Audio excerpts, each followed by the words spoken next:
Hello students, क्या हाल चाल हैं आप लोगों के। उम्मीद करता हूँ सब एकदम बेहतरीन होंगे और मज़े कर रहे होंगे। तो आज हम लोग chapter number 8 sequences and series पे एक्सरसाइज 8.2 के कॉन्सेप्ट्स को पढ़ेंगे। ठीक है। सो बेसिकली इसके अंदर जो मेनली जो टॉपिक है वो है जीपी, राइट। जीपी इसकी फुल फॉर्म हो गई जियोमेट्रिक प्रोग्रेशन। इसका जिक्र मैंने आपको स्टार्टिंग यानी कि 8.1 एक्सरसाइज में भी किया था मैंने आपको। सो ये ज्योमेट्रिक प्रोग्रेशन है, ठीक है ना। एक ऐसे लिस्ट ऑफ नंबर्स जो एक पर्टिकुलर पैटर्न से हमें ऑब्टेन होते हैं। क्या है वो पैटर्न, वो भी मैं आपको बताऊंगा बेसिकली। सो इस पर्टिकुलर एक्सरसाइज को हम लोग स्टार्ट करेंगे, एक एक टॉपिक पढ़ेंगे, लेकिन उससे पहले मैं इस ज्योमेट्रिक प्रोग्रेशन का एक माइंड मैप लिख देता हूं। इस पर्टिकुलर एक्सरसाइज के अंदर हम टोटल कितने टॉपिक्स पढ़ेंगे उन सब का जिक्र कर देता हूं, ठीक है। तो देखिए, ज्योमेट्रिक प्रोग्रेशन के टॉपिक पे हम लोग पूरी एक्सरसाइज इंट्रोडक्शन में बेसिकली क्या क्या करेंगे, क्या क्या करेंगे। तो सबसे पहले तो हम यही पढ़ेंगे कि ज्योमेट्रिक प्रोग्रेशन अपने आप में क्या होता है। Then nth term of GP, इसके बारे में पढ़ेंगे, ठीक है। Then sum of n terms of GP, sum of n terms of GP के बारे में पढ़ेंगे बच्चों, ठीक है। Sum of n terms of GP के बारे में पढ़ेंगे बच्चों, ठीक है भैया। देन इसके बाद 1 2 3, ठीक है। फिर हम लोग पढ़ेंगे ज्योमेट्रिक मीन क्या होता है, राइट। इसके बाद inserting geometric mean. Inserting geometric mean के भी क्वेश्चन होते हैं। दो नंबर्स के बीच में कुछ ऐसे नंबर्स डालना जिससे कि रिजल्टिंग सीक्वेंस जो है वो आपकी क्या हो जाए, एक जीपी हो जाए। तो इंसर्टिंग ज्योमेट्रिक मीन्स, ठीक है। एंड लास्ट टॉपिक होगा relationship between arithmetic mean and geometric mean. Relationship between arithmetic mean and geometric mean, ठीक है। तो ये basically total number of topics हैं जो आज हम लोग इस पर्टिकुलर एक्सरसाइज इंट्रोडक्शन के अंदर हम लोग पढ़ेंगे, ठीक है भैया। क्लियर है क्या? 1 2 3 4 5 6 6 टॉपिक्स पढ़ेंगे हम लोग पूरा, ठीक है। तो आइए वन बाय वन डिस्कस करते हैं कि भैया एक एक चीज क्या है। एंड ऑब्वियसली जब हम ये टॉपिक्स पढ़ेंगे तो इन सभी टॉपिक्स पे फिर हम लोग क्या करेंगे, क्वेश्चंस भी करेंगे, राइट। सो ये तो अंडरस्टूड है। सभी टॉपिक्स को पढ़ने के बाद हम लोग उनके ऊपर जो बेस्ड क्वेश्चंस हैं उनको तो डेफिनेटली हम लोगों को क्या करना है, सॉल्व करना है, ठीक है। तो पर्पस ही वही है कि कॉन्सेप्ट और कॉन्सेप्ट का एप्लीकेशन दोनों आपको आना चाहिए। तो आइए सबसे पहले बात करते हैं बच्चों कि ज्योमेट्रिक प्रोग्रेशन क्या होता है। ज्योमेट्रिक प्रोग्रेशन क्या होता है, ज्योमेट्रिक प्रोग्रेशन क्या होता है, ठीक है। ज्योमेट्रिक प्रोग्रेशन क्या होता है। सो देखिए, वर्ड का अगर थोड़ा सा देखें तो है तो ये प्रोग्रेशन एक लिस्ट ऑफ नंबर्स हैं। तो बेसिकली कैसे ऑब्टेन होते हैं, ये कुछ इस तरीके से ऑब्टेन होते हैं। ए एक फिक्स्ड टर्म होती है या ए एक फर्स्ट टर्म होती है, राइट। एंड आर एक कॉमन रेशो होता है। आर क्या होता है, एक नंबर होता है जिसको हम लोग कॉमन रेशो बोलते हैं, राइट। और ये आर क्या होना चाहिए, जीरो नहीं होना चाहिए। बेसिकली ए और आर दोनों नॉन जीरो होने चाहिए। ए और आर दोनों ही नॉन जीरो होना चाहिए, यानी कि फर्स्ट टर्म भी जीरो नहीं होनी चाहिए और कॉमन रेशो भी जीरो नहीं होना चाहिए। अब ज्योमेट्रिक प्रोग्रेशन कैसे मिलता है हमें, तो फर्स्ट टर्म मिलेगी ए, फिर सेकंड टर्म मिलती है कॉमन रेशो से मल्टीप्लाई करके, राइट। फिर थर्ड टर्म मिलेगी कॉमन रेशो से एक बार और मल्टीप्लाई करके, एंड देन एक बार और आर से मल्टीप्लाई करके। तो ऐसे यानी कि हर अगली टर्म पिछली टर्म में आर से मल्टीप्लाई करके हमको मिल रही है, ठीक है। So every next term is basically we are getting by multiplying r in the previous term. So ये हमारा हो जाता है भैया जीपी, राइट। आप अपनी जीपी बना सकते हो, ठीक है। आइए जरा बनाते हैं। मान के चलिए एक बच्चा क्या कर लेता है, ठीक है। फर्स्ट टर्म लेट्स से वो 3 ले लेता है, राइट। और कॉमन रेशो लेट्स से 2 ले लेता है। तो अब एक जीपी हम बना सकते हैं बच्चों। इट इज फर्स्ट टर्म, फिर उसमें 2 की मल्टीप्लाई 3 दूनी 6, राइट। फिर 2 की मल्टीप्लाई 6 दूनी 12, 12 दूनी 24, 24 दूनी 48। तो ये क्या बन गई बच्चों, एक जीपी बन गई, ठीक है। आप और भी बना सकते हैं। आप और भी बना सकते हैं। लेट्स से आप इस बार A2 ले लीजिए और R की वैल्यू 3 ले लीजिए, ठीक है। तो क्या हो जाएगा, GP कितनी हो जाएगी बच्चों, इट इज़ फर्स्ट टर्म 2, फिर 2 तिया 6, 6 तिया 18, 18 तिया 54, ठीक है, एंड सो ऑन। ये GP बन गई आपकी, ठीक है भैया। तो ऐसे करके हम लोग क्या बना सकते हैं, GP बना सकते हैं, ठीक है। तो ये इस तरह का प्रोग्रेशन क्या कहलाता है, ज्योमेट्रिक प्रोग्रेशन कहलाता है। फटाफट से इस बात को नोट कर लीजिए, ठीक है। अच्छा, अब ज्योमेट्रिक प्रोग्रेशन क्या होता है ये तो हमने आपको बता दिया, ठीक है। अब इस पे क्या ही क्वेश्चंस होंगे, 2 GP हमने आपको बना के दिखा दी।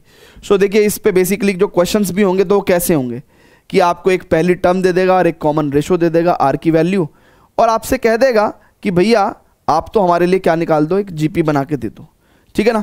सो अगर हम जाएं क्वेश्चन पे तो अब देखिए पहला ही क्वेश्चन जो है वो हमसे 10th और nth टर्म यानी कि GP बनाने के ऊपर कोई क्वेश्चन नहीं है, क्योंकि आप बड़े हो चुके हैं ना, 11वीं क्लास हो चुकी है, तो GP बनाने पे कोई क्वेश्चन नहीं है ना। GP अगर कभी बनाने को बोलेगा, है ना, कंस्ट्रक्ट GP बनाने को अगर बोलेगा तो फिर वो आपको क्या देगा, डेटा देगा, पहली टर्म क्या है, कॉमन रेशो क्या है, और फिर आपसे वो GP बनवाएगा, राइट। सो इस तरीके से आपको क्या कर देना है, GP बना देनी है ना, ज्योमेट्रिक प्रोग्रेशन आपको बना देना है। अब हम लोग मेनली पढ़ेंगे nth टर्म ऑफ GP, है ना। तो nth टर्म ऑफ GP पढ़ेंगे, ठीक है, nth टर्म ऑफ GP। तो अगले पेज पे चलेंगे। अच्छा, एक चीज बस मैं आपको और बताना चाहता हूं, यहीं पे मैं सोच रहा हूं कि बता दूं मैं आपको, ठीक है, यहीं पे मैं सोच रहा हूं आपको बता दूं। nth टर्म पे हम लोग फॉर्मूला पढ़ेंगे और सवाल करेंगे। उससे पहले एक चीज बता दे रहा हूं, कभी अगर हमसे कॉमन रेशो पूछ लिया जाए, यानी कि अगर हमसे कोई GP दे रखी है, राइट, और हमसे अगर कभी कॉमन रेशो पूछ लिया जाए तो हम लोग क्या कहेंगे कि हर अगली टर्म में अगर उसकी पिछली टर्म से डिवाइड कर दो। ये K+1 और K से मतलब क्या है हमारा कि K+1 से हम ये शो करना चाह रहे हैं कि नेक्स्ट टर्म को पिछली टर्म से डिवाइड करना है, तो आपको क्या मिल जाता है, कॉमन रेशो मिल जाता है। जैसे फॉर एग्जाम्पल अगर मान के चलो यहाँ पे हमें एक GP दी हुई है, ठीक है, अगर हमें यहाँ पे एक GP दी हुई है बच्चों, ठीक है, मान लेते हैं हमारे को एक यहाँ पे GP दी हुई है, ठीक है, ये GP दे दी। अब हमसे पूछता है कि यार फर्स्ट टर्म बताओ और कॉमन रेशो बताओ। मान लो ये 2 चीज़ें हमसे पूछता है। मान लो क्वेश्चन मैंने चेंज कर दिया, मैंने अब GP को बनाने की जगह GP तो दे दिया आपको वापस, और कहा कि भैया इस GP में देख के आप मुझे पहली टर्म बताओ और कॉमन रेशो बताओ। तो पहली टर्म तो ये है भैया, तो A = तो 3 बोल दूंगा। अच्छा, कॉमन रेशो, अब देखिए इसको कॉमन रेशो क्यों बोलते हैं, कॉमन रेशो इसलिए बोलते हैं क्योंकि हर अगली टर्म को जब आप पिछली टर्म से डिवाइड करोगे, यानी कि A2 को आपने A1 से डिवाइड किया, A3 को आपने A2 से डिवाइड किया, और 24 को आपने 12 से डिवाइड किया, और 48 को आपने 24 से डिवाइड किया, है ना। तो ये सबके जो आंसर्स हैं वो कॉमन है, राइट। ये जो रेशो है, ये जितने भी रेशोज हैं वो कॉमन है, और ये सारे के सारे रेशो किसके इक्वल हैं, 2 के इक्वल हैं। एंड दैट्स वाई हम लोग R को क्या बोलते हैं बच्चों, कॉमन रेशो बोलते हैं। हम लोग क्या बोलते हैं, कॉमन रेशो बोलते हैं, राइट। क्या सर हमें सारे पेयर्स के रेशो लेने जरूरी है, नहीं बेटा, उसने तो पहले गिवन दिया है ना कि ये लिस्ट ऑफ नंबर्स GP हैं, ये लिस्ट ऑफ नंबर्स GP हैं, तो आपको किसी भी अगली टर्म से पिछली टर्म को अगली टर्म को पिछली टर्म से डिवाइड करके कॉमन रेशो निकाल देना है। अगर वो बोले कि भाई चेक करो, अगर वो बोले कि भाई ये नंबर्स हैं, है ना, बताओ कि ये GP है कि नहीं है, GP है कि नहीं है, अगर वो बोले कि GP है कि नहीं है, तब हम लोग सारे के सारे कॉमन रेशोज चेक करेंगे। तब हम लोग A2/A1 भी करेंगे, A3/A2 भी करेंगे, A4/A3 भी करेंगे, A5/A4 भी करेंगे, और सारे के सारे कॉमन रेशो क्या आने चाहिए, इक्वल आने चाहिए, है ना, ठीक है। अगर GP है कि नहीं है, तो अगर सभी रेशोज इक्वल आ गए तो रेशो कॉमन हो गया, तब हम बोल देंगे कि yes it's a GP, yes it's a GP, ठीक है बच्चों, है ना। तो इस तरीके से आपसे कॉमन रेशो पूछा जा सकता है, राइट। कॉमन रेशो आपसे पूछा जाता है तो आप कॉमन रेशो इस तरीके से निकाल देंगे, ठीक है। क्यों कहते हैं कॉमन रेशो, क्योंकि सारे रेशो क्या है, कॉमन है, ठीक है, इक्वल है। अच्छा, तीसरी चीज, कभी आपसे पूछ लेता है कि given list of numbers GP है कि नहीं है, तो तरीका क्या है चेक करने का, सेकंड टर्म में से फर्स्ट टर्म को डिवाइड कर दो, थर्ड टर्म में से सेकंड टर्म को डिवाइड कर दो, फोर्थ टर्म में से थर्ड टर्म को डिवाइड कर दो, और ये सारे के रेशो क्या होने चाहिए, इक्वल होने चाहिए। तो हमने यानी कि nth टर्म पढ़ने से पहले हमने आपको क्या सिखा दिया कि कैसे कॉमन रेशो निकालते हैं, कैसे कॉमन रेशो निकालते हैं। ठीक है, देखिए यहीं पे मैं टॉपिक लिख देता हूं कि हमने क्या क्या पढ़ लिया है, यहीं पे अपडेट कर देता हूं। ठीक है, तो यहां पे हमने क्या पढ़ लिया, how to find common ratio, common ratio कैसे निकालते हैं। ठीक है, और किसी भी गिवन लिस्ट ऑफ नंबर्स को चेक करते हैं कि जीपी है कि नहीं है। ठीक है, जीपी है कि नहीं है। ठीक है, अब स्टूडेंट्स हम लोग चलेंगे और nth टर्म ऑफ जीपी के बारे में पढ़ेंगे, nth टर्म ऑफ जीपी के बारे में। But before that students please pause the video, note it down बच्चों, please pause the video, note it down. ठीक है, चलिए अब students nth term of GP पढ़ेंगे। सो मान के चलिए कुछ जीपी, लेट्स टेक, है ना। अब यहां पे टॉपिक लिखते हैं बच्चों, टॉपिक लिखते हैं, इसका टॉपिक का नाम है nth term of GP, nth term of GP, nth term of GP. ठीक है, now let's consider a GP. अब एक कंसीडर करते हैं जीपी को। ठीक है, कंसीडर अ जीपी। अगर आप बहुत ही ध्यान से देखो तो एक जीपी कैसी होगी, फर्स्ट टर्म, फिर उसमें कॉमन रेशो आर से मल्टीप्लाई कर करके हम लोग हर अगली टर्म लेके आएंगे। ठीक है, हर अगली टर्म लेके आएंगे। ठीक है, क्लियर है भैया। अब बच्चों जरा एक पैटर्न ऑब्जर्व करने की नीड है। पहली बात तो ये nth टर्म ऑफ जीपी कहाँ है, फ्रॉम बिगिनिंग। क्या सर हम लास्ट से भी nth टर्म निकाल सकते हैं एपी की तरह? जी बिल्कुल निकाल सकते हैं। क्या सर आप हमें उसका फॉर्मूला लिखवा दोगे? नहीं लिखवाऊंगा। क्यों नहीं लिखवाऊंगा? जब कोई क्वेश्चन लास्ट टर्म से, है ना, लास्ट से nth टर्म निकालने की बात आएगी तो उस टाइम पे लिखवा दूंगा कि भाई क्वेश्चन ऐसे सॉल्व होते हैं। सर जी प्लीज करवा दो ना, प्लीज। ठीक है, अभी करवा दूंगा। nth टर्म लास्ट से कैसे निकालते हैं वो भी बता दूंगा आपको। अब बच्चों बहुत ही ध्यान समझेंगे। अब यहां पे बच्चों बहुत ही ध्यान से देखेंगे कि अगर हम यहां पे देखें बच्चों, सो क्या हो जाएगा, इट इज, ये तो फर्स्ट टर्म है, ये सेकंड टर्म है, ये थर्ड टर्म है। जरा चेक करते चलो nth टर्म की बात चल रही है ना। nth टर्म का क्या फायदा होता है, उससे हम लोग कोई सी भी टर्म निकाल सकते हैं, 10वीं 50वीं कोई सी भी टर्म। nth टर्म बेसिकली क्या होती है, जनरल टर्म होती है। तो n की कोई भी वैल्यू डालोगे तो कोई सी भी टर्म निकल जाएगी।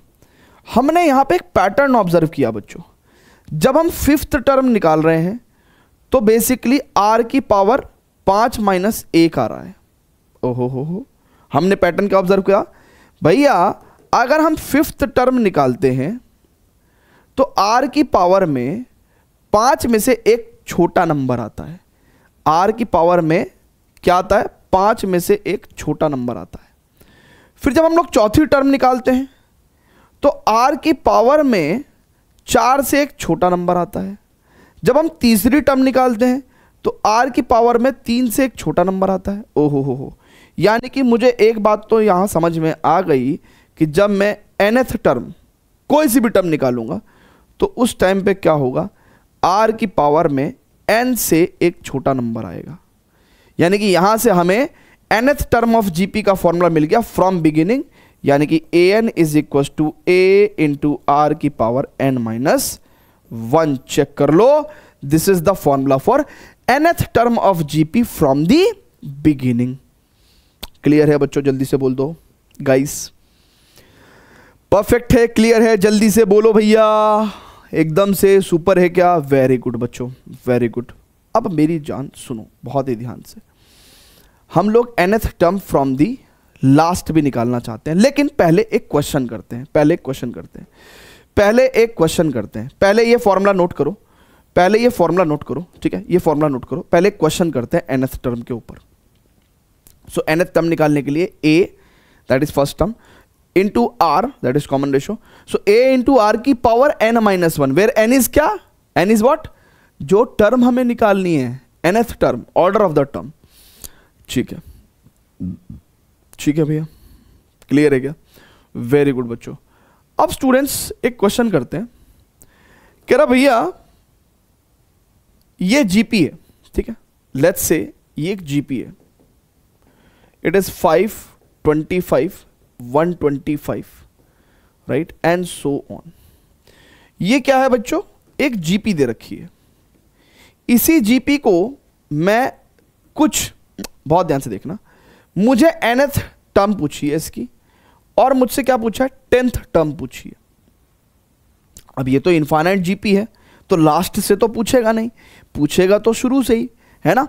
तो इसका मतलब मेरे को 10th टर्म चाहिए। अब मुझे nth टर्म का फॉर्मूला पता है, which is a into r की पावर n-1, ठीक है। ये भैया nth टर्म हो गई, nth टर्म। ना मुझे अब 10वीं टर्म निकालने के लिए n की वैल्यू 10 चाहिए, राइट। तो इसका मतलब a 10 कितना आ जाएगा, it is a into 10, sorry, r की पावर 10-1 यानी कि 9। ना मेरे पास ना तो a है ना मेरे पास r है, तो यानी कि कोई भी टर्म निकालने के लिए मेरे को a और r का वैल्यू चाहिए होगा बच्चों। सो a तो अपनी फर्स्ट टर्म होती है बच्चों, चेक करो। सो a की वैल्यू तो अपने पास कितनी आ गई भैया, 5 आ गई, ठीक है। नाउ r कितना होता है बच्चों, अब जब हमें पता ही है कि ये जीपी है, तो second term upon first term करके r का वैल्यू ले आएंगे क्या, जल्दी बोलो। सो 5 पंजे 25, ठीक है। तो इसका मतलब बच्चों मैं r की जगह भी क्या रख दूंगा, 5 की पावर 9, तो यानी कि 5 power 10 will be the 10th term, will be the 10th term. तो 5 power 10 is the 10th term of GP, ठीक है ना। अब वो आपसे पूछ रहे हैं कि जी हमको तो nth टर्म बता दो, तो nth टर्म भी बता देंगे भैया। nth टर्म में क्या होगा, a की वैल्यू 5 रखोगे आप, a तो 5 आ गया। अच्छा, r की वैल्यू भी 5 रखोगे, तो यानी या तो ऐसे रख सकते हो या फिर आप कैसे भी कर सकते हो। अब देखिए यहाँ पे 5 की पावर 1 है और यहाँ 5 की पावर n-1 है, तो ऐसे केस में बच्चों जब सेम बेस होते हैं तो हमने क्या सीख रखा है, हमने सेम बेस में क्या सीख रखा है, अगर x और x सेम बेस है और पावर a है और एक की पावर b है और मल्टीप्लाई, लेट्स से x के केस में नहीं लेते हैं, let's say a power x into a power y, तो सेम बेस है ना बच्चों, तो अपन क्या करेंगे, x प्लस वाई पावर्स को ऐड कर देते हैं। 9th क्लास में लॉ ऑफ एक्सपोनेंट सिखाते हैं हम लोग। सो अब हम यहाँ पे पावर ऐड कर देंगे, 1 प्लस n-1, तो 1 से 1 खत्म हो गया एंड 5 पावर n आ गया। सो बेसिकली आपसे जो nth टर्म पूछा था बच्चों, nth term of GP is 5 power n। अब इसका फायदा क्या है, हम लोग कोई भी टर्म निकाल सकते हैं। आप बोलो सर जी मुझे तो 1,00,000वीं टर्म चाहिए, 1,00,000वीं, क्या बदतमीजी है ये, 1,00,000वीं टर्म, तो मैं 5 की पावर 1,00,000 कर दूंगा।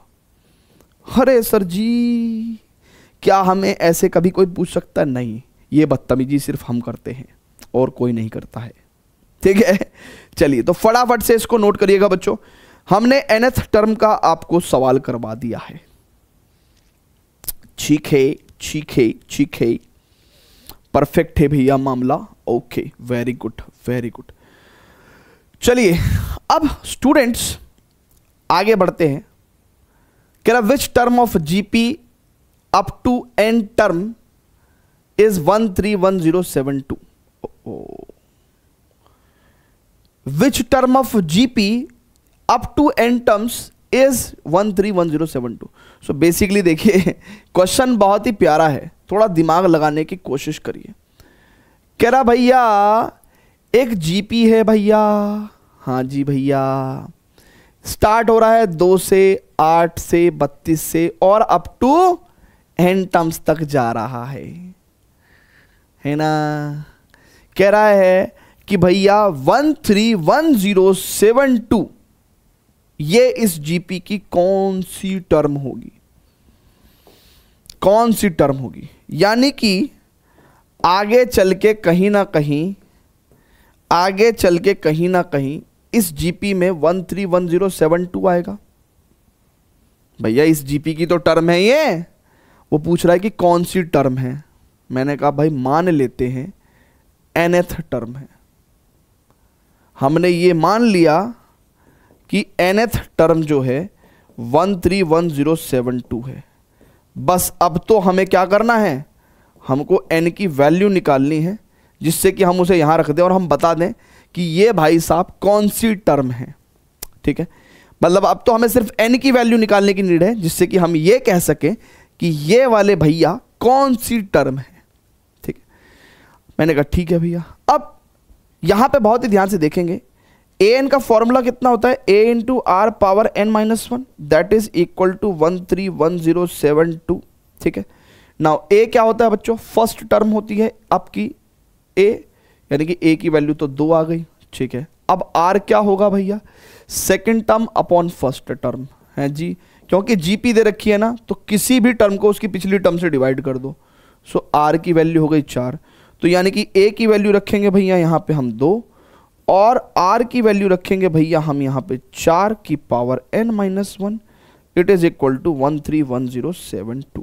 ठीक है, बस अब कैलकुलेशन का गेम शुरू हो गया है भैया, अब कैलकुलेशन का गेम शुरू हो गया है भैया। अब देखिएगा बच्चों, 4 की पावर n माइनस 1 बराबर 131072 अपॉन 2, सो 2 6 12, 2 पंजे 10, ठीक है, और 2 पंजे 10, 2 3 6, 2 6 12। ओहो हो, गेम है ब्रो, गेम तो है। अब ये 4 की कौन सी पावर है भाई, हम कैसे जाने, हम कैसे जाने। ठीक है भैया, जरा देखते हैं भाई, इसका स्क्वायर रूट लेके देखें क्या बच्चों, इसका स्क्वायर रूट लेके देखें क्या, थोड़ा सा इसका स्क्वायर रूट लेके देखें क्या। तो एक काम करते हैं, या तो एक काम करते हैं यार, स्क्वायर रूट भी नहीं लेते, इसको 4 से डिवाइड करके देखते हैं। तो 4 एकम 4, ठीक है, और 4 एकम 4, 2 बचा, 4 6 24, 5 में से 1 गया, 5 में से 4 गया 1, 15, 4 3 12, और 3 और 4 7 28, 4 8 32, और 4 चौक 16। ठीक है, so it is, we can write this value is 4 into 16384, है ना। थोड़ा सा क्वेश्चन पेचीदा है, थोड़ा क्वेश्चन पेचीदा है। ठीक है, अब एक बार मैं 16384 को फिर से 4 से डिवाइड करता हूं, तो 4 चौक 16, ठीक है, उसके बाद 3 आया, ये चल नहीं पाया, हमने एक 8 ले लिया, 4 निम 36, और 8 में से 6 गया 2, 4 4 6 24। ओ अब हमने इसको 4 इंटू 4 इंटू 4096 रखा बच्चों। ठीक है, अब यही कायदा और कानून हमारे पास है। ठीक है, हम इसके फैक्टराइजेशन कर रहे हैं बच्चों, हम इसके फैक्टराइजेशन कर रहे हैं। सो अब 4 एकम 4, 0, 4 दूनी 8, 4 चौक 16, ठीक है, फिर 4 दूनी 8, 4 पंजे 20, 4 6 24, राइट, 4 6 24 एंड 4 चौक 16, एंड देन 4 एकम 4 और 6 24, 4 चौक 16 एंड 4 1 जा 4, राइट बच्चों। तो यानी कि इस 4 इंटू 2 तो था ही, अब ये 4096 को लिख देंगे हम लोग 1 2 3 4 5 6, यानी कि 4 की पावर 6। ओ हो सर जी, कितना लेंथी क्वेश्चन है सर जी, क्या करें सर जी। नाउ ये पावर्स तो ऐड हो जाएंगे ना भैया, 6 और 2 8। So on comparison what we can write बच्चों, हम लोग क्या राइट कर सकते हैं, n-1 की वैल्यू को 8 लिख सकते हैं, n will be equal to 9। Oh my god. So ये वाले भैया कौन सी टर्म है, 9वीं टर्म है, 9th टर्म। ठीक है, 9th टर्म है भैया, जल्दी बोलो, जल्दी बोलो गाइस, जल्दी बोलो। ठीक है sir ji, nth term from the beginning तो हमने कवर कर लिया है। अब एक क्वेश्चन ऐसा भी करा दो जिसमें आखिरी से nth टर्म निकालना सिखा रखा हो सर। ठीक है भाई, वो भी सिखा देते हैं, पहले फटाफट से इसको नोट कर लो, pause the video to note it down. Okay, लेकिन भैया ये nth टर्म के सवाल ही खत्म नहीं हो रहे हैं, हम तो आपको सिखा दें। चलो आओ, ठीक है, ज्यादा वेट नहीं कराते हैं। nth term from the last, nth term from the last का फॉर्मूला कराते हैं, nth term from the last. अब देखो बच्चों, बहुत ही ध्यान से देखना भैया, अगर कोई हमारे पास a r square a power 3 and a r power n-1 है, ठीक है, राइट। या फिर एक काम कर देते हैं, ये लेट्स से लास्ट टर्म है। कैसी है भैया? ये लास्ट टर्म है, एल। ये क्या है बच्चों? लास्ट टर्म है, ठीक है। अब मुझे क्या करना है, nth term from the last निकालनी है। तो इसका फॉर्मूला क्या हो जाएगा? Tn is equal to L upon R power n-1, ठीक है। जैसे इसका एग्जाम्पल देख लेते हैं, इसका एग्जाम्पल देख लेते हैं एक, ठीक है। कैसे देखेंगे भैया एग्जाम्पल? अब बच्चों बहुत ही ध्यान से देखना, मैं यहां पे एक जीपी बना रहा हूं, जीपी बना रहा हूं। एक नंबर लिया मैंने, ए की वैल्यू ले ली मैंने लेट्स से 2 और आर की वैल्यू ले ली लेट्स से मैंने 4, ठीक है। या आर की वैल्यू मैंने लेट्स से ले ली 3, ठीक है। आसान है इसको बनाना। नाउ 2 3 जा 2, 2 3 जा 6, 6 3 जा 18, 18 तिया 54, 54 तिया 5 तिया 15, 4 तिया 12, 162, 16 तिया 48 और 2 तिया 6, 486, ठीक है ना। और बस यही ख़त्म कर देते हैं, मान लेते हैं, ठीक है। तो यही हमारी भैया, यहाँ पे आर क्या है? यहाँ पे आर क्या है बच्चों बताओ? यहाँ पे आर हो गया 3, है ना। आर तो अपने को 3 दे रखा है, ठीक है। आर तो अपने को 3 दे रखा है। नो, मेरे हिसाब से पहली, दूसरी, तीसरी, चौथी, यानी कि 4th टर्म फ्रॉम लास्ट। कहने लगा सर यहाँ पे तो हम लोग वैसे ही देख सकते हैं 1 2 3 4, लेकिन मान लो ये बहुत ज़्यादा है, अब देख नहीं सकते तो कैसे निकालेंगे? फॉर्मूला वैलिडेट करना पड़ेगा। तो 4th टर्म फ्रॉम लास्ट से क्या होगा भैया? हम लोग क्या करेंगे, T4 बराबर लास्ट टर्म अपॉन R की पावर n-1, जो कि n कितना है? 4 है, ठीक है। तो इट मीन्स 486 अपॉन R कितना है भैया? 3 है, ठीक है। और n की वैल्यू कितनी है बच्चों? देखिए बहुत ध्यान से समझिएगा, है ना। 4, अब इसको बहुत ध्यान से देखिएगा, इसको बहुत ध्यान से देखिएगा।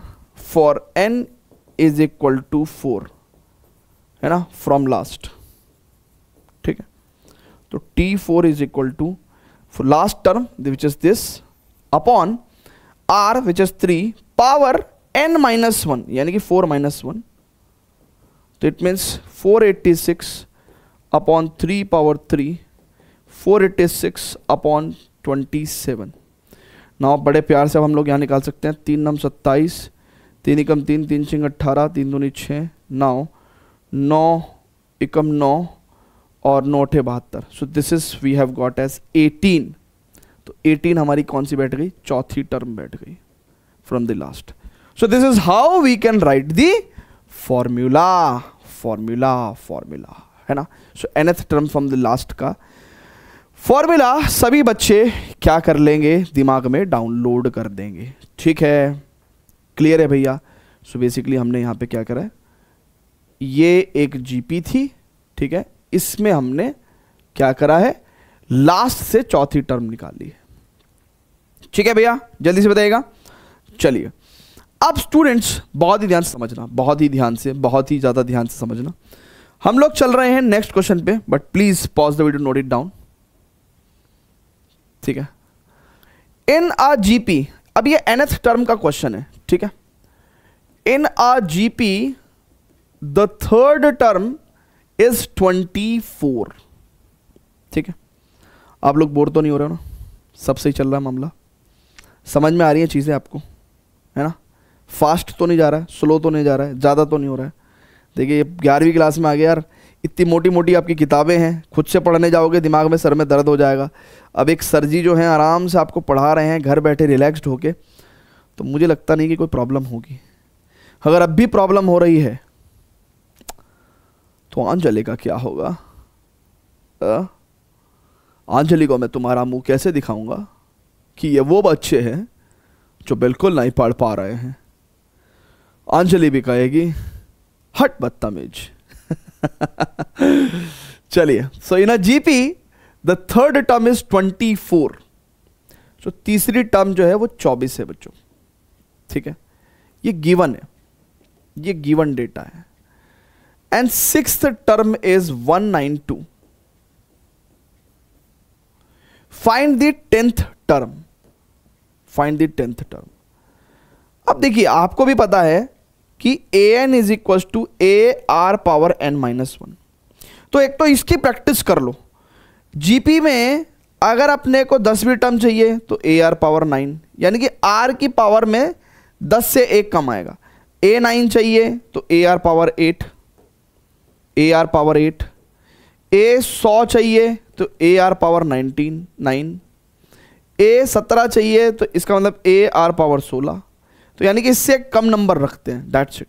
बड़ा इजी है, तो ये पैटर्न आप याद रख सकते हैं, ठीक है। सो बेसिकली अगर हम लोगों को ए 10 चाहिए बच्चों, सो टेक्निकली हमको क्या चाहिए, ए आर पावर 9 चाहिए, ठीक है। यानी कि फर्स्ट ऑफ ऑल हमको ए चाहिए और हमको क्या चाहिए, आर चाहिए, ठीक है। ये हमें निकालना पड़ेगा बच्चों। तो देखो कैसे निकालेंगे। इसमें अगर A3 दे रखा है तो इसका मतलब ए आर पावर 2 की वैल्यू 24 दे रखी है, दिस इज फर्स्ट इक्वेशन। इसमें हमें ए आर पावर 5 की वैल्यू 192 दे रखी है, दिस इज सेकंड इक्वेशन। अगर बच्चों बहुत ही ध्यान से समझो, अगर मैं सेकंड इक्वेशन को फर्स्ट इक्वेशन से डिवाइड कर दूं, मतलब मैं अगर ए आर पावर 5 को ए आर पावर 2 से डिवाइड कर दूं, यानी कि 192 को 24 से डिवाइड कर दूं, सो ए से ए खत्म हो गया, आर स्क्वायर से आर 5 कटा तो आर क्यूब बचा, एंड ये बेसिकली कितना हो जाएगा, 8 टाइम्स, यानी कि आर की वैल्यू तो मेरे पास 2 आ गई, जल्दी बोलो। एंड द मोमेंट मेरे पास आर की वैल्यू 2 आ गई बच्चों, सो इस इक्वेशन से क्या होगा, ए आर की वैल्यू 2 तो 2 स्क्वायर बराबर 24, यानी कि ए की वैल्यू 6 आ गई। द मोमेंट मेरे पास ए आया और आर आया, मुझे फाइनली क्या निकालना है, ए 10 निकालना है, यानी कि ए r power 9, that means 6 into 2 power 9, that's it. हालांकि मुझे पता है कि 2 पावर 9 की वैल्यू 512 होती है ना, 512 होती है। क्यों पता है मुझे, क्योंकि मेमोरी कार्ड्स आते हैं ना 2 की पावर में, ठीक है, 128, 256, 512 है ना, और 1024, ठीक है। सो आपको पता है कि नहीं पता है 1 GB में कितने MB होते हैं, बताओ, चेक करना। सो इट इज 5 अंक 30 और 12 पंजे 60, सो 3060 will be the answer. 12 छिंग 72, sorry 5 अंक 30 और 12 छिंग 72, ठीक है। सो 3072 will be the final answer. क्या कहते पब्लिक, बढ़िया है, सब कुछ समझ में आ रहा है आपको, ठीक है। जल्दी बोलो, समझ में आ रही हैं चीज़ें, अरे बोलो भाई, ठीक है। चलिए, सो अब सम ऑफ फर्स्ट n टर्म्स, यानी कि सम का सवाल आया है, तो सम के बारे में पहले हमें जानना होगा कि सम के सवाल कैसे सॉल्व होते हैं। Basically sum of n terms of GP निकालते कैसे हैं। तो अगर हम लोग अपने माइंड मैप पे चलें बच्चों, तो देखो ध्यान से कि हम लोग क्या क्या पढ़ चुके हैं, जीपी होता क्या है, उसका कॉमन रेशो कैसे निकालते हैं, कोई सीरीज कोई प्रोग्रेशन जीपी होता है कि नहीं होता कैसे चेक करें, nth term of GP plus उसके ऊपर क्वेश्चंस भी कर चुके हम लोग, प्लस जीपी में nth term from the last कैसे निकालते हैं। अब हम लोग sum of n terms of GP पढ़ेंगे और उसके ऊपर क्या करेंगे बच्चों, हम लोग क्वेश्चंस करेंगे, ठीक है। चलिए, सो यहां पे चलते हैं ना, sum of n terms of GP, अच्छा ये भी हम लोग बिगिनिंग से बात कर रहे हैं ना, शुरुआत की n टर्म्स है ना, पीछे से नहीं, sum of n terms of GP, ठीक है। तो किताब में आपकी हालांकि ये चीज़ मेंशन नहीं होती, मैं फिर भी बता देता हूं कि हम लोग n terms from the beginning की बात कर रहे हैं। हम लास्ट की n टर्म्स का भी सम निकाल सकते हैं, जैसा जब उस कंडीशन पे बेस्ड कोई प्रश्न आएगा एक्सरसाइज में, या फिर हम लोग कोई भी एक वन शॉट वगैरह में करेंगे, तो उस टाइम पे हम उसका जिक्र करेंगे कि लास्ट से n टर्म्स का सम कैसे निकालते हैं। देखिए हमेशा ध्यान रखिए, कोई चीज़ अगर छूट भी गई है, अगर वो इंपॉर्टेंट है, तो डेफिनेटली या तो मैं उसको एक्सरसाइज के क्वेश्चंस में डिस्कस करूंगा, राइट भाई। कोई चीज़ अगर इंपॉर्टेंट है तो वो पूछी जानी है तो एक्सरसाइज के अंदर होगी, राइट, और एक्सरसाइज के अंदर होगी तो मैं उसका जिक्र करूंगा। तो इसलिए कभी भी इंट्रोडक्शन लेक्चर में अगर कोई एक आधी बात मान लो आप स्कूल में पढ़े थे और मैंने कवर नहीं करी, तो इसका मतलब ये नहीं है कि मैंने कवर नहीं करी। आगे या तो मिसलेनियस में जिक्र होगा या फिर एक्सरसाइज के क्वेश्चंस में जिक्र होगा, ठीक है ना, तो जिक्र जरूर होगा। तो sum of n terms of GP from the beginning की बात कर रहे हैं। तो मान लीजिए अब एक जीपी है, राइट, क्योंकि बहुत सारे देखिए बोर्ड्स के बच्चों को ना बड़ा सेलेक्टिव पढ़ाना पड़ता है, ठीक है। एक तो बोर्ड्स में वो भी 11वीं क्लास का बच्चा, वो तो पढ़ने का इच्छुक नहीं है, ठीक है। अब ऐसे में उसको 2-4 चीज़ें फालतू करा दो तो कहेगा यार ये मास्टर बड़ा ख़राब है यार, हमेशा एक्स्ट्रा चीज़ें पढ़ाता रहता है ना। तो इसलिए उन चीज़ों का ध्यान रखना पड़ता है। सो जीपी भैया A R square A power AR3 and so on. Last term कैसी होगी, AR पावर n-1, अगर हमें शो भी करनी है तो। ओके, सो n टर्म्स, ये बेसिकली कौन सी टर्म है, nth टर्म है ना। सो ये फर्स्ट टर्म है, ये सेकंड टर्म है, ये थर्ड टर्म है, एंड ये आपकी फोर्थ टर्म है, एंड ये आपकी nth टर्म है। तो अगर मुझे सम ऑफ n टर्म्स निकालना है, right, sum of n terms, right, sum of n terms, तो देखिए 2 केसेस बनेंगे। एक तो केस बनेगा जब r की वैल्यू 1 होगी, तो सम ऑफ n टर्म्स क्या होगा, क्योंकि r की वैल्यू 1 ही हो गई, तो इसका मतलब a plus A plus A plus कहाँ तक, n टर्म्स तक भैया आपका तो a ही जोड़ना है। तो यानी कि a को अगर n बार जोड़ोगे तो n इंटू a आ जाएगा। केस 2 जो होता है वो क्या होता है कि जब r की वैल्यू 1 के इक्वल है नहीं। अच्छा, r की वैल्यू 1 के इक्वल होगी नहीं इस केस में, और r की वैल्यू 0 तो होती ही नहीं है, ये सबको पता है, ये तो हमेशा ही वैलिड है कि r की वैल्यू तो 0 कभी जिंदगी में हो नहीं सकती, ठीक है। तो इसको अगर नहीं भी लिख रहे हैं तो भी आपके जहन में ये बात होनी चाहिए। तो ऐसे केस में बच्चों सम ऑफ n टर्म्स हम लोग कैसे निकालते हैं, it is a into r की पावर n-1 अपॉन r-1, ठीक है, ठीक है भैया। सो a इंटू आर की पावर n-1 अपॉन r-1, और r is not equal to 1 हमने इसलिए लिखा है क्योंकि r-1 फॉर्मूले के अंदर है। अगर r 1 हो गया तो डिनोमिनेटर 0 हो जाएगा and sum of n terms not defined हो जाएंगे, ठीक है भैया, ठीक है। तो r इक्वल टू 1 के लिए फिर आप ऐसे फॉर्मूला लगा के चीज़ों को सॉल्व करोगे। सो ये फटाफट से आप नोट कर लीजिए, इसके बाद हम लोग क्वेश्चंस करते हैं, ठीक है। चलिए बच्चों, सो फटाफट से पॉज नोट इट डाउन। अच्छा, इसके नोट्स आपको पता ही है, विद्यावाइज ऐप के फ्री स्टडी मटेरियल सेक्शन अंदर के जाके क्लास 11th के जो लेक्चर हैं, जो चैप्टर वाइज नोट्स हैं, ठीक है, उनके अंदर जाके आपको मिल जाएगा, ठीक है। चलिए, तो अब चलते हैं प्रश्न पे। प्रश्न क्या है, एग्जाम्पल नंबर 7 देखते हैं बच्चों।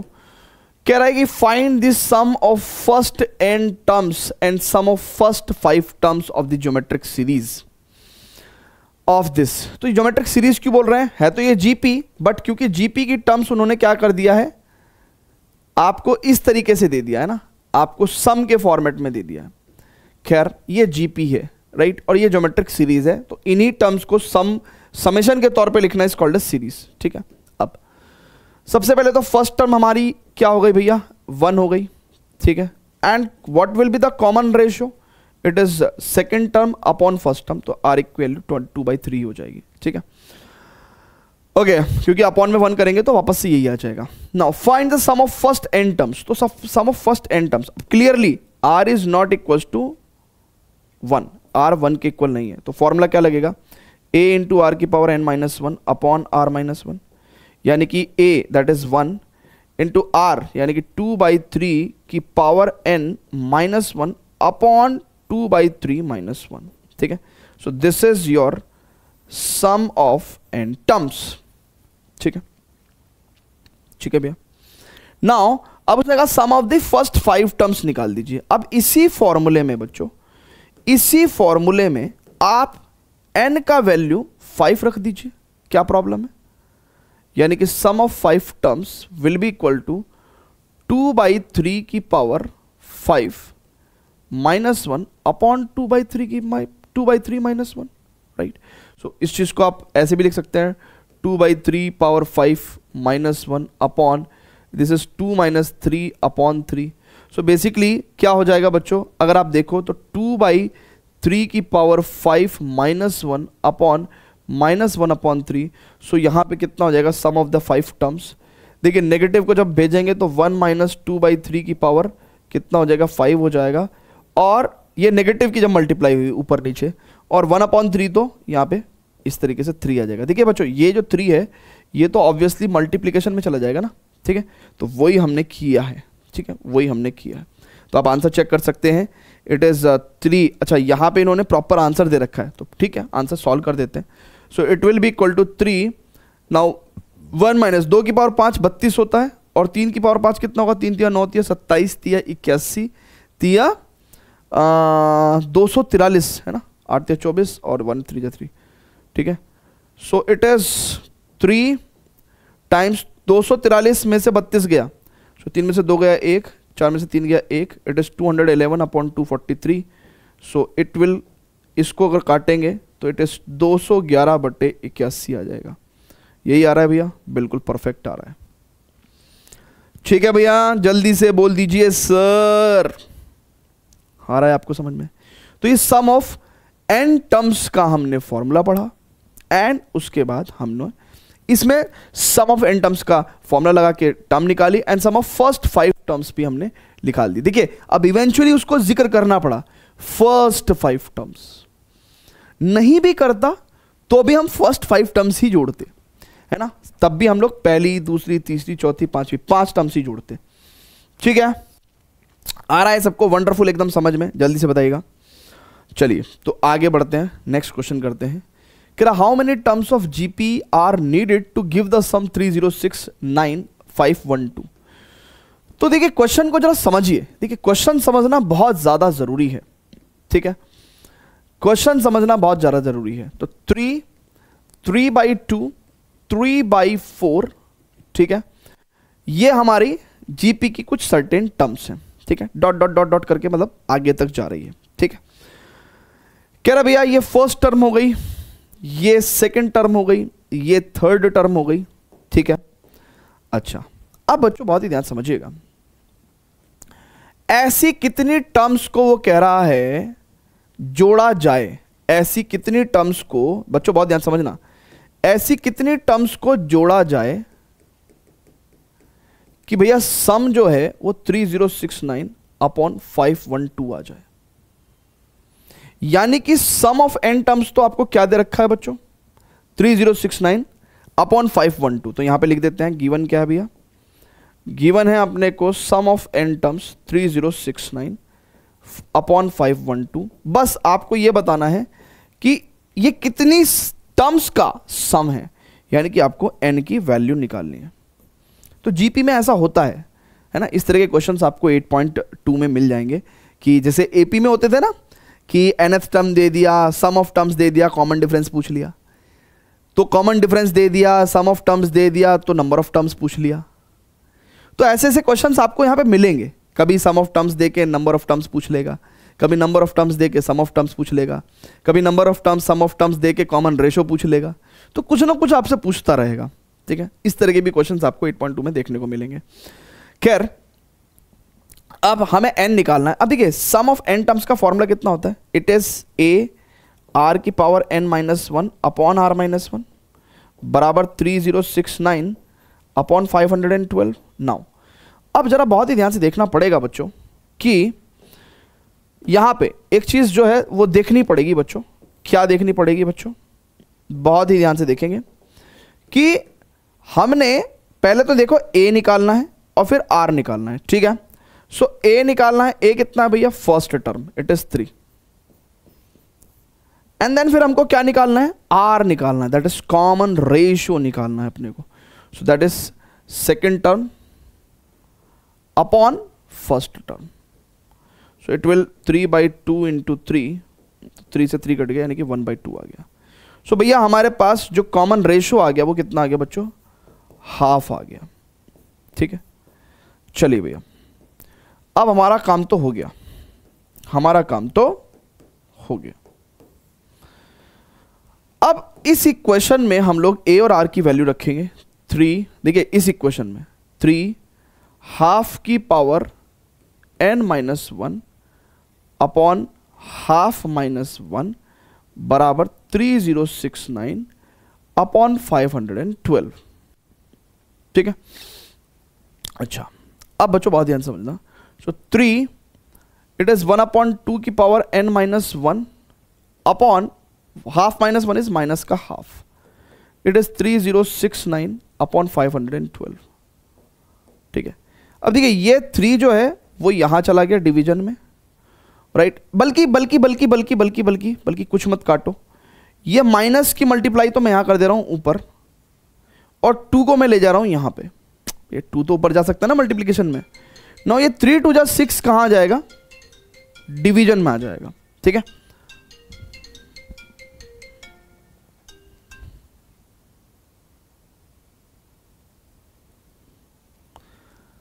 अब स्टूडेंट्स बहुत ध्यान से देखना, ये 3 2 जा 6 जो है वो यहां आ जाएगा। अब मेरे को जो सॉल्व करना है 1 माइनस 1/2 पावर n बराबर, ये देखो 6 पंजे 30, 6 कम 6 6, 6 पंजे 30, 6 कम 6, हाँ नहीं हो पा रहा है, नहीं हो पा रहा है, नहीं हो पा रहा है, नहीं हो पा रहा है। 3 से काट देंगे, 3 2 जा 6, इट इज 3 1 जा 0, 3 2 जा 6 एंड 3 3 जा 9, 1023। नाउ 1023 अपॉन 1024 है ना, 512 की अगर 2 से मल्टीप्लाई करोगे तो 1024। नाउ बच्चों it is 1/2 power n is 1 minus 1023 upon 1024।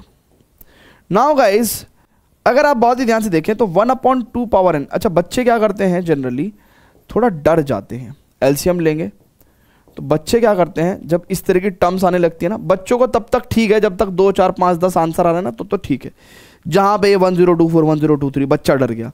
So mathematics ना थोड़ा हौसले का भी गेम है। ठीक है, जितना ज़्यादा आप लोग मैथमेटिक्स से डरोगे ना ये उतना ज़्यादा आपको डराएगी। ठीक है, सो गाइस बिल्कुल भी मैथमेटिक्स में डरने का नहीं, जब रोहित सर हैं साथ तो डरने की क्या बात। ठीक है, और ये 1024 2 की पावर 10 होता है, सो n की वैल्यू कितनी हो गई, 10 हो गई।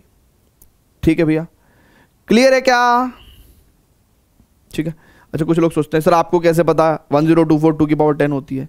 अरे भाई मैं भी तुम्हारी तरह से ऐसे सीख जाऊंगा ना, करते करते करते करते कभी मेरा आंसर 2 की पावर 10 बराबर 1024 आया होगा तो तब सीख गया मैं, फिर कभी मैंने 2 की पावर 9 512 भी आया होगा, फिर मैंने एक पैटर्न देख लिया वो याद हो गया। तो ऐसा नहीं है कि यार अब तो मुझे सारा बैठ के रटना पड़ेगा, नहीं नहीं भाई, करते करते आदमी सीख जाता है, करते करते।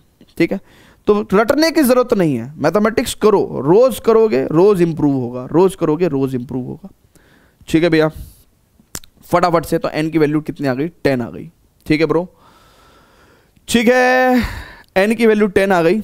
ठीक है, अगला सवाल बहुत ही बेहतरीन सवाल है, अगर आप छोटा मोटा एक ब्रेक लेना चाहते हो आप ले सकते हो, कॉपीराइट का इशू है, अदरवाइज तो गाने वाने चला देता मैं, फुल मज़ा आता है ना, फुल मज़ा आता है फिर।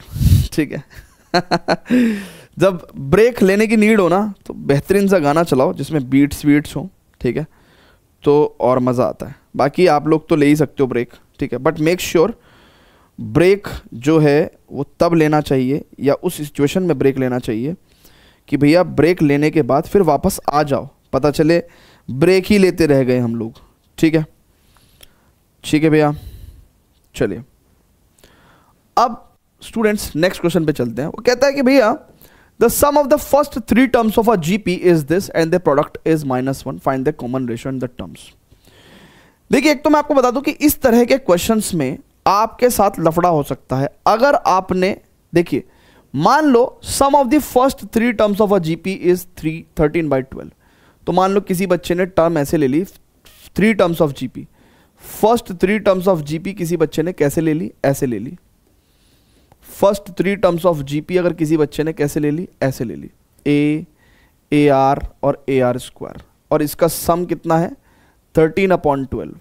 ठीक है, एंड इनकी जो प्रोडक्ट है, इन तीनों टर्म्स की जो प्रोडक्ट है यानी कि a into A R square, ये जो प्रोडक्ट है ये -1 है। आपको a का वैल्यू निकालना है, सॉरी कॉमन रेशियो का वैल्यू निकालना है, यानी कि आपको कॉमन रेशियो r का वैल्यू निकालना है, एंड द टर्म्स यानी कि ये तीनों टर्म्स निकालनी है, एंड ए आर और ए आर स्क्वायर निकालना है। यानी कि आपको ये 4 चीजें निकालनी है और ये आपके लिए टफ गेम हो जाएगा अगर आपने क्वेश्चन को ऐसे किया तो मैं आपको बता दे रहा हूं। ठीक है, जीपी में कभी भी अगर 3 टर्म्स लेनी हो, फर्स्ट 3 टर्म्स ही लेनी हो, तो जीपी में 3 टर्म्स को ऐसे लेना चाहिए, उससे क्वेश्चन आसान हो जाता है। ठीक है। जीपी में अगर कभी 4 टर्म्स लेनी हो, राइट, तो यहां पे हम क्या करेंगे, ए आर, और यहां पे a r, a upon are.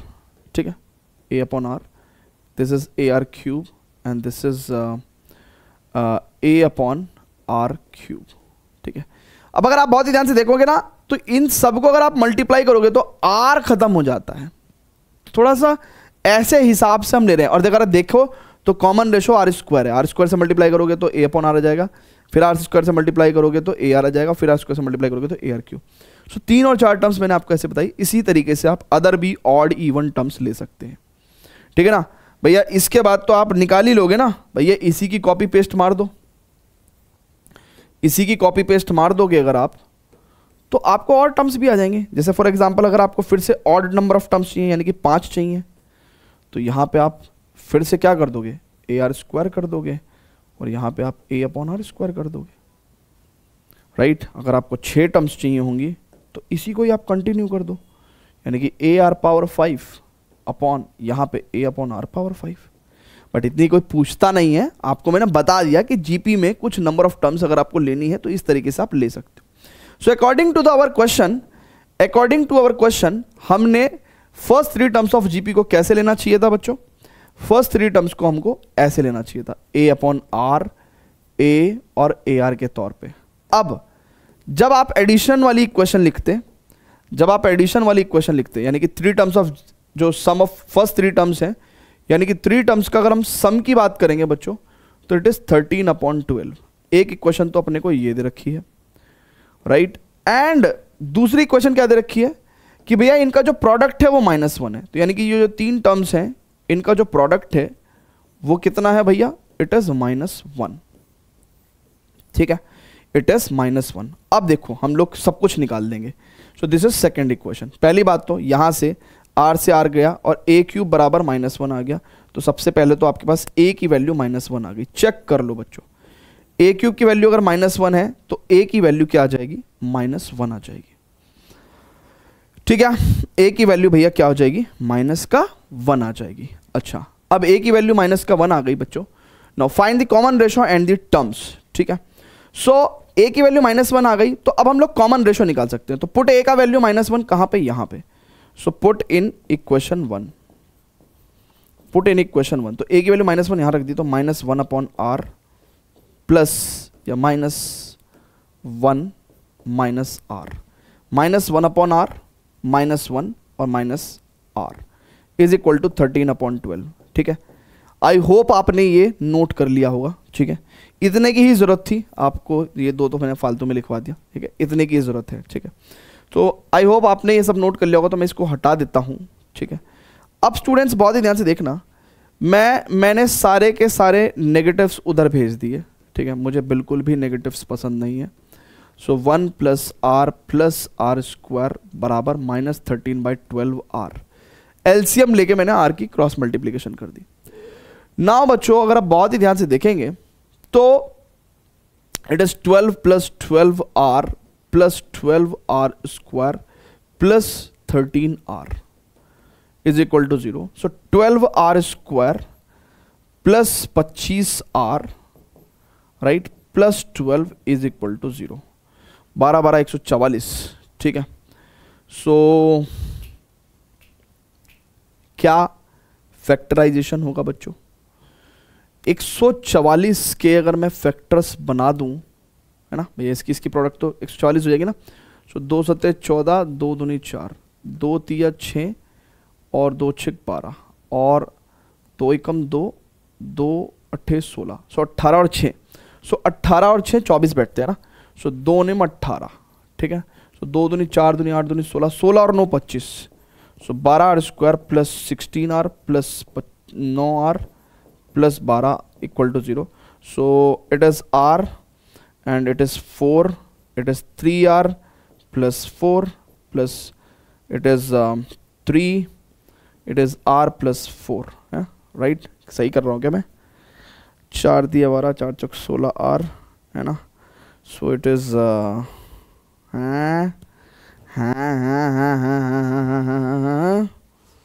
और मैं क्या कर रहा हूँ भैया, जल्दी बोलो।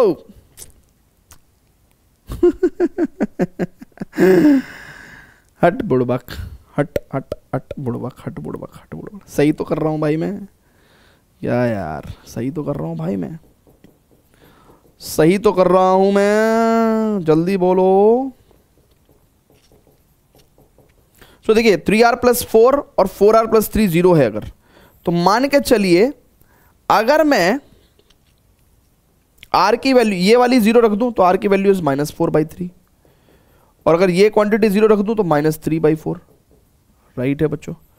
सो r की वैल्यू ऐसे हो गई -4/3 और -3/4। क्या बोलती पब्लिक? सही है भैया, जल्दी बोलो। Very good. Now students, now students, now अब स्टूडेंट्स मेरे पास a कितना आया -1 और r की 2 वैल्यू आ गई, तो यानी कि 2 पॉसिबल जीपी बनेगी भैया। अगर एक a है और 2 पॉसिबल r हैं तो 2 डिफरेंट जीपी बनेगी, तो अपन तीनों टर्म्स जीपी की निकाल देंगे। आइए जरा चलते हैं। तो यानी कि जब हम लोग a की वैल्यू -1 लेंगे और ये वाला r लेते हैं ना -4/3 वाला, तो हमारे पास 3 टर्म्स ऑफ जीपी क्या थी भैया? 3 टर्म्स ऑफ जीपी क्या थी भैया? हमारे पास थी a/r, a और ar, यानी कि a -1/r -4/3, a -1 और ar यानी कि 4/3, तो it is 3/4 -1 and 4/3। So this is 3 terms है ना। सो कितना आ गया भैया? 3/4 -1 4/3, चेक कर लो, ठीक है ना, जब r की वैल्यू आप ये लोगे। इसके अलावा अगर आपने a की वैल्यू -1 लिया और r की वैल्यू कितनी ली बच्चों? -3/4, -3/4, तो देखो 3 टर्म्स कौन सी थी हमारे पास? 3 टर्म्स ऑफ जीपी कौन सी थी भैया? It is a/r, it is a into ar। That means कितना हो जाएगा? a -1/r is -3/4 -1 and minus plus यानी कि 3/4, सो इट इज 4/3 -1 एंड 3/4, ठीक है? क्लियर है भैया? सो 4/3 -1 एंड 3/4, राइट है? सो दोनों जीपी हमने यहां पे आपकी मेंशन कर दी है। बोलिए जल्दी से, जल्दी से बोल दो सर, जल्दी से बोल दीजिए, ठीक है? ठीक है, ओके चलें आगे, चलें क्या? ओके ठीक है। सो 10th क्वेश्चन, ओ हो, ऐसे भी खतरनाक खतरनाक क्वेश्चन होते हैं। और क्वेश्चन बहुत सारे हैं भाई, है ना, क्वेश्चन बहुत सारे हैं। आई थिंक सो ये 2 क्वेश्चन के बाद, हाँ, सो 2 क्वेश्चन के बाद फिर हम एक नया टॉपिक पढ़ेंगे जिसका नाम होगा geometric mean and how to insert n geometric means between the 2 numbers, ठीक है? ठीक है, तो वो पढ़ेंगे। एंड उसके बाद हम लोग AMGM की इनइक्वलिटी पढ़ेंगे, ठीक है? और दैट्स इट, खत्म। यानी कि 1 एग्जाम्पल, 2 एग्जाम्पल, 3 और 4, ओ 4 क्वेश्चन और छोटे से 2 टॉपिक, मजा आ जाएगा भाई, हैं? चलिए, तो 4 एग्जाम्पल और 2 छोटे छोटे से टॉपिक कर लेंगे यार। एक गाना हो जाए ना, एक गाना। लोग कहते हैं मैं शराबी हूं, तुमने भी शायद यही सोच लिया।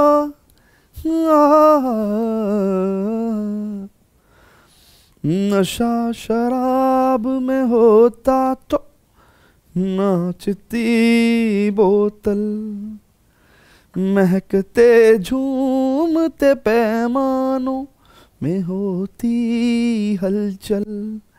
ओ नशे में कौन नहीं है मुझे बताओ जरा, नशे में कौन नहीं है मुझे बताओ जरा।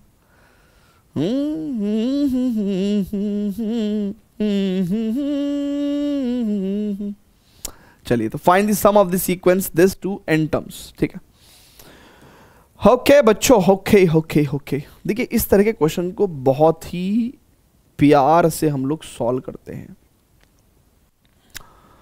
तो n टर्म्स का सम निकालना है। देखिए, क्या पहली बात तो ये जीपी लग रही है हमें। अगर जीपी नहीं है तो ये यहां काम क्या कर रहा है? ठीक है, अगर ये जीपी नहीं है तो यहां पे ये क्या कर रहा है, और हम इसकी n टर्म्स का सम निकालेंगे कैसे? हम इसकी n टर्म्स का सम निकालेंगे कैसे? देखिएगा, जब हम लोग को सम ऑफ n टर्म्स की बात कर रहे हैं ना, तो हमको ये सारी टर्म्स क्या करनी पड़ेंगी बच्चों? ऐड करनी पड़ेंगी। ठीक है, अप टू n टर्म्स। अब इस तरह के क्वेश्चन में एक बहुत ही प्यारा लॉजिक होता है। पहले तो आप सारे के सारे ये नंबर कॉमन ले लो, यानी कि 7 कॉमन ले लो, तो यहाँ पे 1 + 1 1 + 1 1 1 + 1 1 1, और यहाँ पे एक 7 और आएगा। ठीक है, तो यानी कि 1, ऐसे 7 कॉमन लेते ही ये काम हो गया, 7 कॉमन लेते ही ये काम हो गया। ओके, अब यहाँ पे 9 से डिवाइड और अंदर 9 से मल्टीप्लाई। ओहो सर जी, आपने तो 7 हटा के 9 लगा दिया, अब तो ये और गंदा हो गया, अब कैसे करेंगे? अरे बाबू रुक तो जा, ये कितनी टर्म्स हैं? अरे ये n टर्म्स हैं बाबा, ये n टर्म्स हैं, है ना, क्योंकि वो n टर्म्स का सम बोल रहा है अपने को। अब मैं 9 को लिख सकता हूँ 10 - 1, 99 को लिख सकता हूँ 10² - 1, 999 को लिख सकता हूँ 10 की पावर 3 - 1, और 9999 को लिख सकता हूँ 10 की पावर 4 - 1। चेक कर लो, यानी कि ये कितनी टर्म्स हैं भैया? n टर्म्स हैं भैया, चेक कर लो।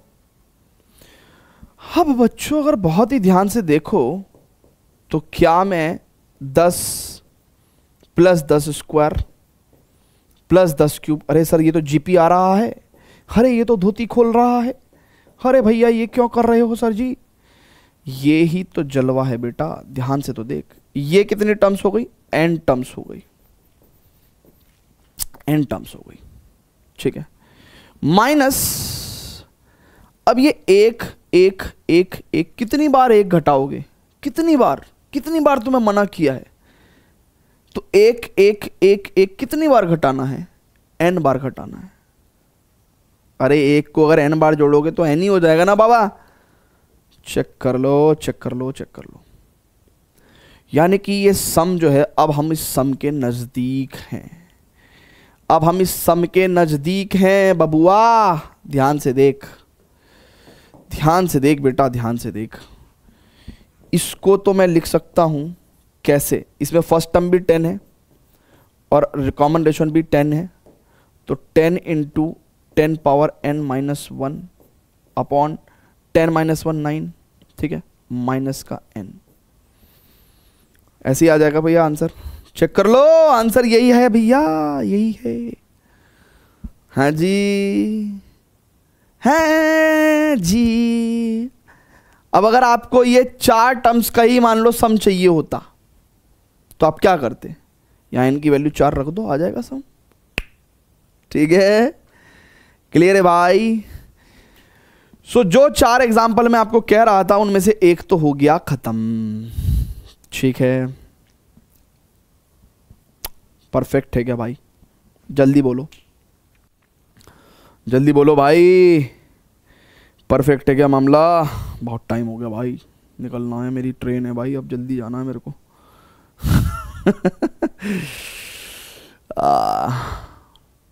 ट्रेन का ड्राइवर मेरा दोस्त है, उसने भी मैकेनिकल इंजीनियरिंग से पढ़ाई करी है। So a person has 2 parents, 4 grandparents, 8 great grandparents and so on. ओ भाई, एक आदमी के 2 माँ बाप हुए, तो जाहिर सी बात है मम्मी के भी 2 माँ बाप और पापा के भी 2 माँ बाप, तो 4 माँ बाप हो गए, मतलब 4 दादा दादी हो गए, नाना नानी, और उनके भी सबके 2 हुए ना, नानी के भी पापा मम्मी, नाना के भी पापा मम्मी, और पापा के भी, दादा के भी पापा मम्मी, दादी के भी पापा मम्मी, तो ऐसे 8। ओ भैया, यानी कि तुम एक को बनाने में कितने सारे लोग लगे थे। अश्लील जोक हो गया भैया ये तो। ओके है ना, आज तुम कह सकते हो हाँ भाई हम कैसे हुए, हम बायोलॉजी से नहीं मैथमेटिक्स से हुए, जीपी से। हम लोग जीपी से हुए भाई। A person has two parents, 4 grandparents and 8 great grandparents, ठीक है, ओके, एंड सो ऑन, ठीक है। Find the number of his ancestors during the 10 generation proceeding his own.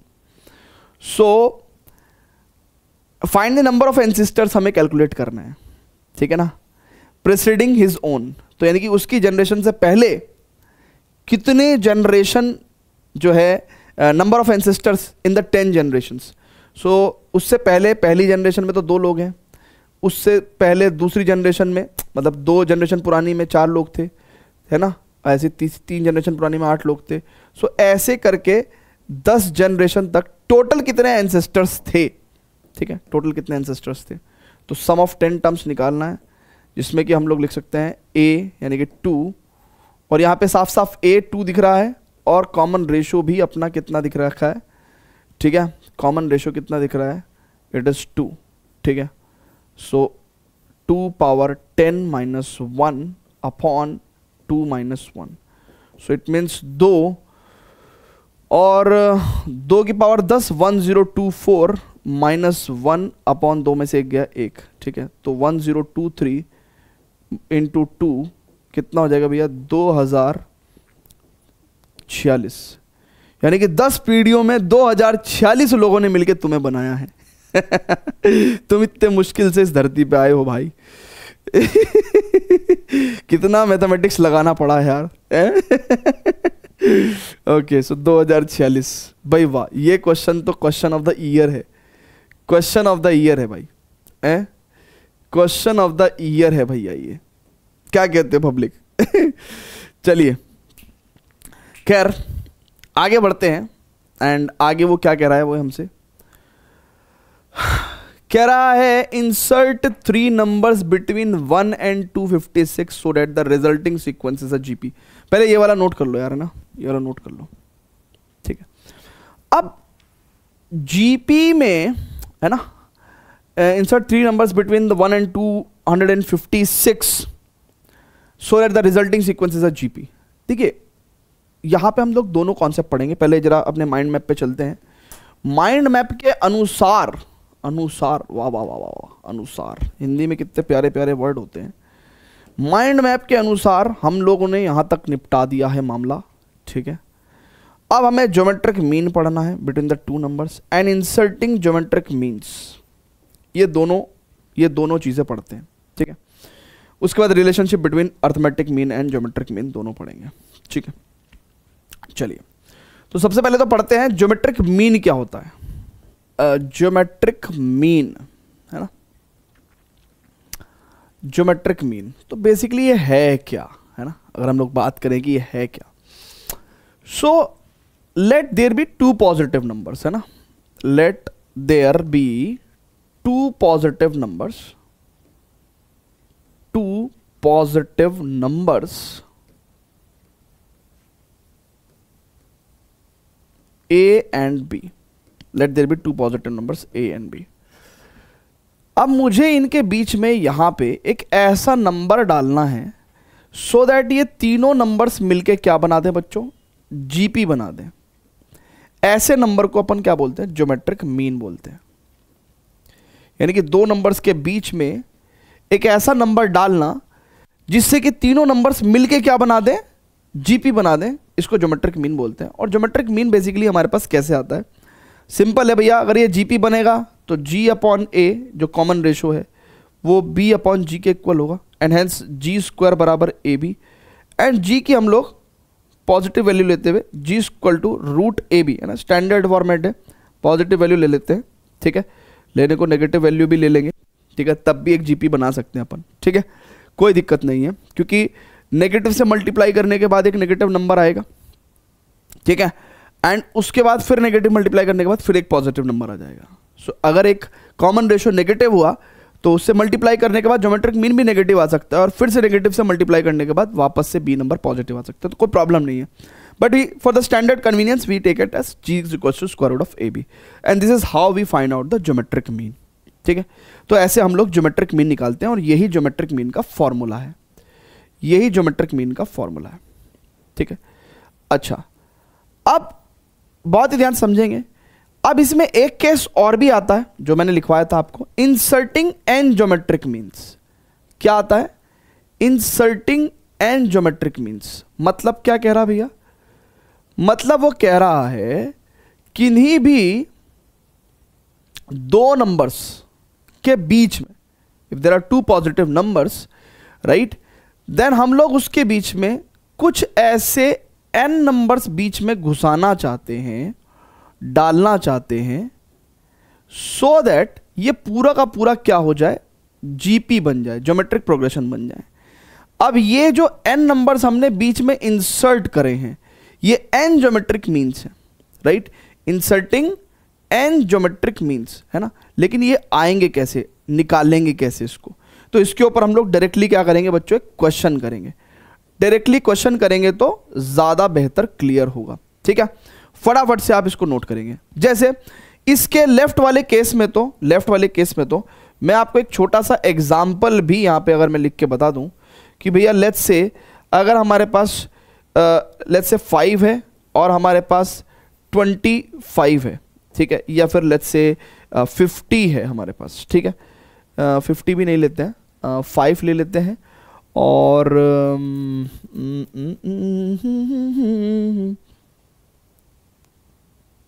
Okay 75 ले लेंगे. एक मिनट जरा मैं सोच लूँ दूसरा नंबर क्या लेता हूँ, थोड़ा अच्छा सा मजेदार सा ज्योमेट्रिक मीन आना चाहिए ना. 45 ले लेते हैं. अगर मुझे 5 और 45 के बीच में एक ऐसा नंबर चाहिए सो दैट ये जीपी बन जाए, तो मैं क्या करूंगा, g is equal to square root of 5 into 45. Check करो नाउ, ये हो जाएगा g is equal to 45 into 5 यानी कि 200, 4 पंजे 20, 225, राइट. और ये किसका स्क्वायर होता है 225? 15 का ब्रो. So g is equal to कितना आ जाएगा, 15 आ जाएगा. सो यानी कि g मेरे पास कितना आ गया, 15. नाउ 5 तिया 15 तिया 45, ये बन गया जीपी. ऐसे हमने निकाल दिया. तो इस वाले का तो क्वेश्चन करके दिखा दिया, इस पे तो क्या ही क्वेश्चन बनेगा. हाँ, दो नंबर्स के बीच में एन ज्योमेट्रिक मीन्स कैसे डालते हैं, इसके ऊपर एक क्वेश्चन करते हैं, ठीक है. चलिए फटाफट से इसको नोट करिएगा भैया, फटाफट से इसके ऊपर इसको नोट करिएगा. अब इसके ऊपर एक क्वेश्चन करते हैं. Okay, so inserting 3 numbers between 1 and 256 so that the resulting sequence is a GP. अब देखो कितना आसान है. मुझे क्या करना है बच्चों, मुझे 1 के और 256 के बीच में तीन ऐसे नंबर्स डालने हैं सो दैट ये पूरी की पूरी सीक्वेंस क्या बन जाए, जीपी बन जाए. ठीक है भैया, कोई दिक्कत नहीं है. देखिए यहां पे ये फर्स्ट टर्म हो गई, ठीक है, तो a की वैल्यू तो 1 है हमारे पास, फर्स्ट टर्म. अच्छा, ये सेकंड हुई, राइट, ये थर्ड हुई, ये फोर्थ हुई भैया. तो ये कौन सी हुई भैया, a फिफ्थ. अरे इसका मतलब मुझे a फिफ्थ की वैल्यू पता है 256, और a फिफ्थ क्या होगा, a इंटू आर की पावर 5 - 1 4, 256, और a की वैल्यू तो 1 है तो 1 रख दिया मैंने यहाँ पे. नाउ r की वैल्यू क्या होगी, 4 चौक 16, चौका 64, चौका 256, तो r की वैल्यू 4 आ गई. ओहो, जिसके पास a है और r है वो दुनिया का सबसे अमीर आदमी है. ठीक है, एटलीस्ट इस क्वेश्चन में. सो r मतलब रोहित सोलंकी सर. ठीक है.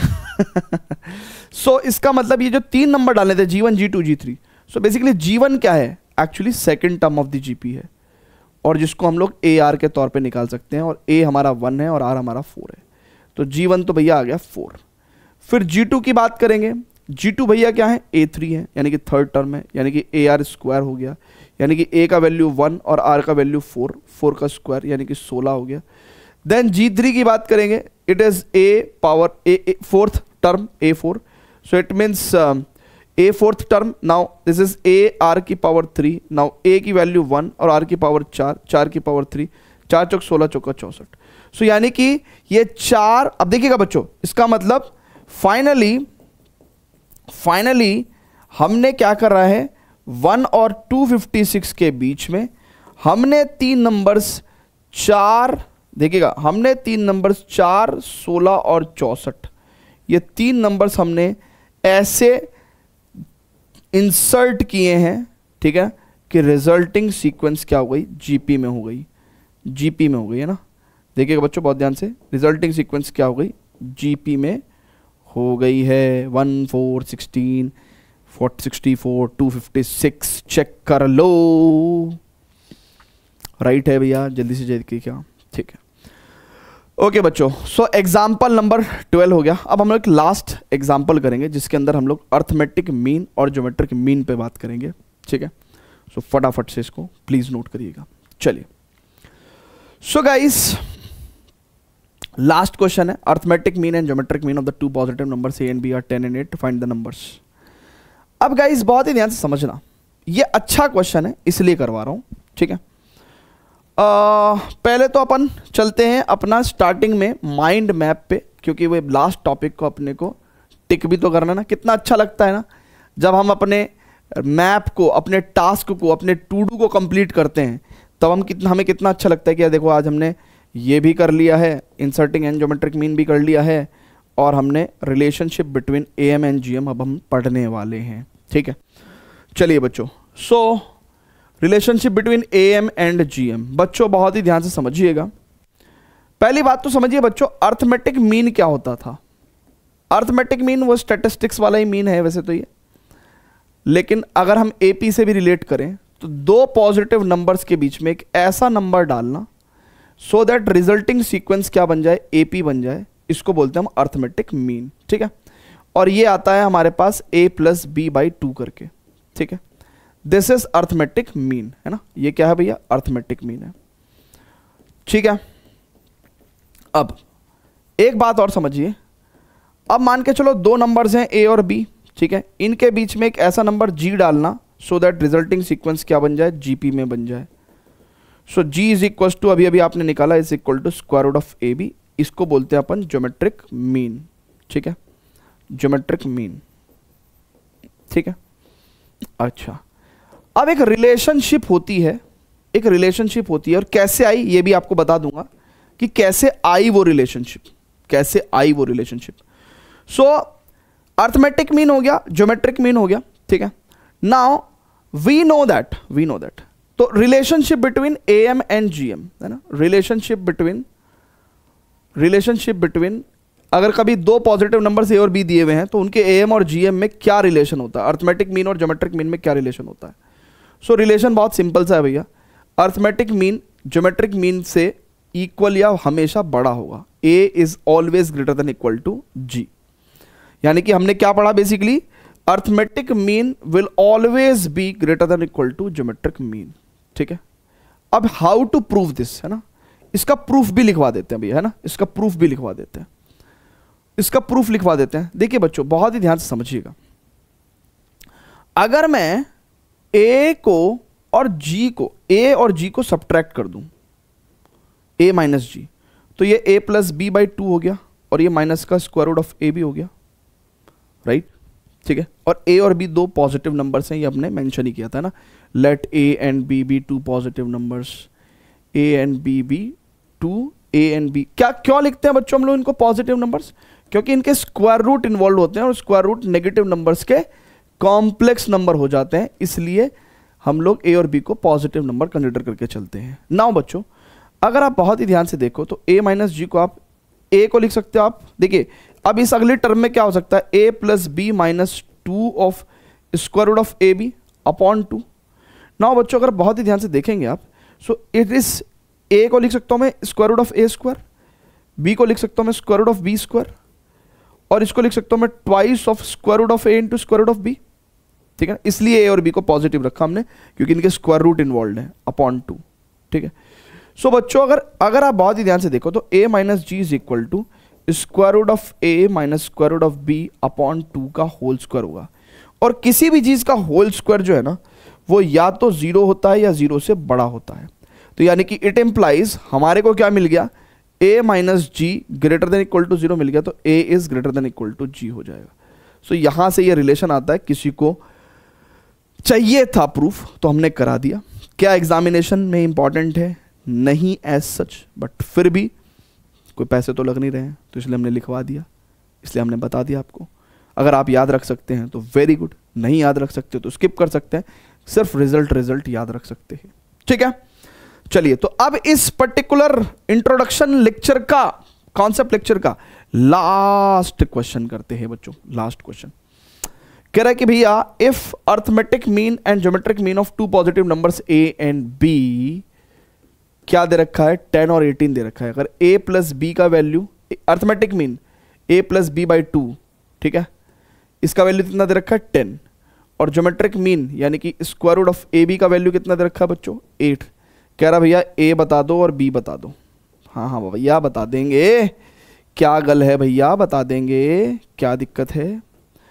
अब देखो बच्चों एक बात समझो, यहां से a प्लस बी का वैल्यू कितना आ गया, इट इज 20, और यहां से ए बी का वैल्यू आ गया 64। ठीक है, आ गया भैया, आ गया आ गया आ गया। ओके, कैसे निकालेंगे? So b equals to 64 upon a रख दो यहां पे, दिस इज फर्स्ट इक्वेशन।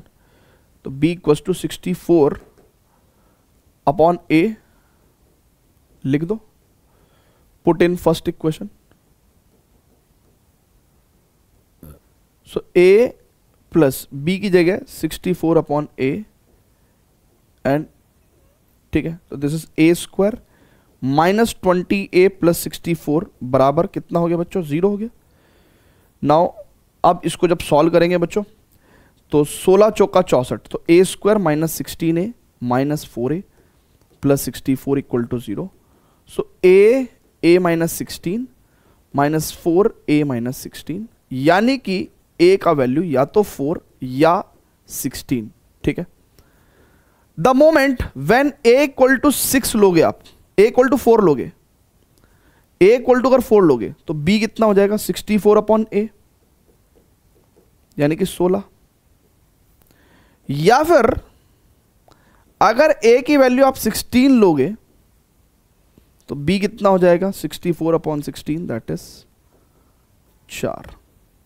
तो यानी कि a और b के दो पॉसिबल कॉम्बिनेशंस हैं, 4 16 या 16 4, दैट्स इट।